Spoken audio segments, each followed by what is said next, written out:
tell you, it was a great day today. It's good to just get back out here and just get back in the flow, just to watch. We just got to pick it up a little with our sharpness on offense and defense.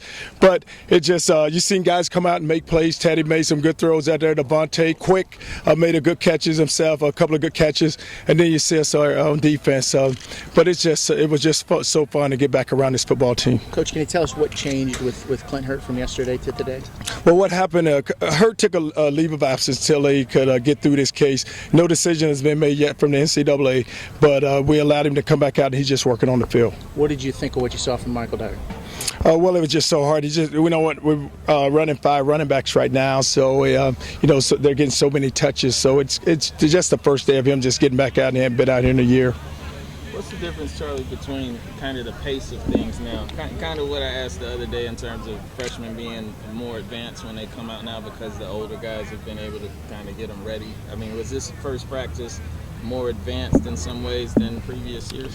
Well, the freshmen, they just don't understand the tempo, and our ones really do understand the tempo because they've been in the system now going into their 4th year, some with the seniors because we have an older team now, veteran team. So, but the freshmen, what they need to do is just pick it up because they just don't understand they don't understand just the pace and how quickly it goes, and the coaches are yelling and we're putting the ball down and it's just moving so fast for them right now. The energy is going to be there for the opening practice, or you like to think so, but with the fans, how much does it add to it? Because that was an amazing turnout.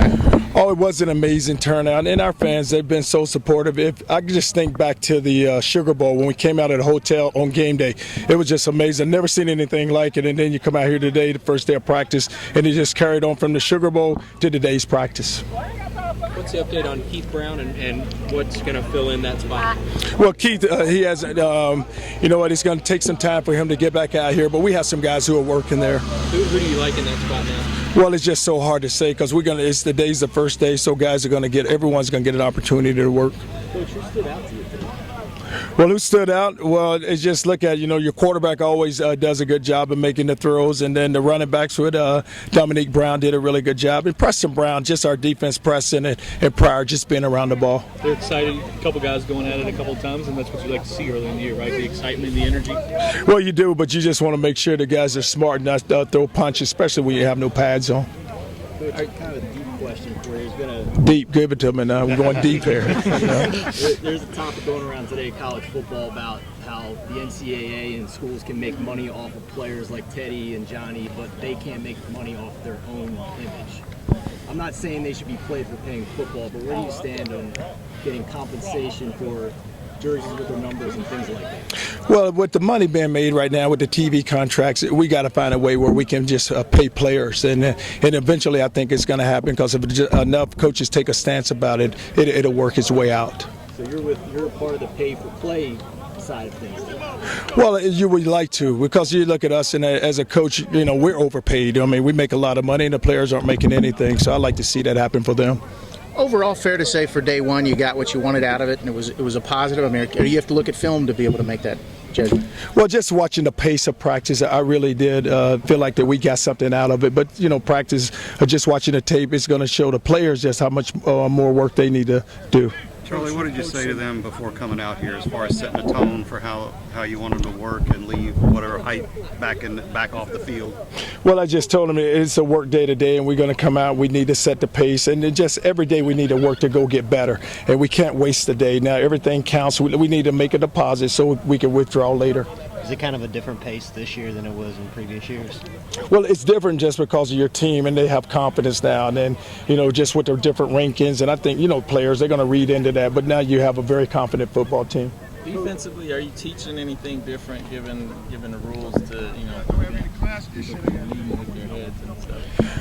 No, everything we try to do is we want to make sure that safety's first, and we want to protect the player. And if you think about us last season, I don't think it may have been one game where Reeve, if you remember, against South Florida last year, they threw a little bubble play outside, and Reeve made a play on the receiver. And I think that may have been the only judgment call that we would have had. But we're always going to teach tackling and just make sure the safety for the players, and just make sure that they come first. Coach, really deep here in the back. You've coached a lot of top 10 teams before. Did this have the feeling of the ninth-ranked team in the country? Oh, it does, but it's still some work that we have to get done. But these players, because when you we talked about just, guys, it's all about us and just making sure that we earn everything that we get, and it's all about just staying hungry and staying humble. But guys still have to work, and they have to understand. And or you can start wherever you want to start, but just make sure at the end of the year we end up where we need to be. We saw you and James Quick there a little bit. How did he do with his first collegiate practice? Well, Quick made some catches. You saw the one he made down the sideline, but I told him, hey, he needs to just run through the ball. You know, he tried to jump up a couple of times instead of just running through it. What are the key position battles you're looking for over the next couple of weeks? Well, you look at offensive line, we need to settle on a tackle or guard position, which because if Jake's going to play center, then we need to find that guard position there. Then the tackle position also with Garcia and Mack both working against each other. And then just at the cornerback position, we have T. Floyd, but we still have a battle at the field corner. But it's still, you know, with the defensive line, with Brooks and D'Angelo Brown being down, we got to find us a nose guard. Charlie, you've talked about past seasons at this time looking for leadership. Is that something you're still looking for with this team?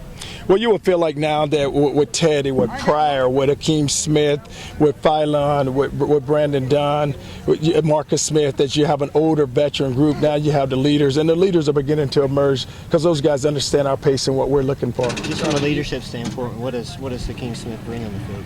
Well, Akeem is he's a 4-year starter now, and he's played a lot of football, and now that he's played a lot, now he can always he has a voice, and now he can set up in meetings, and guys will listen to him when he speaks.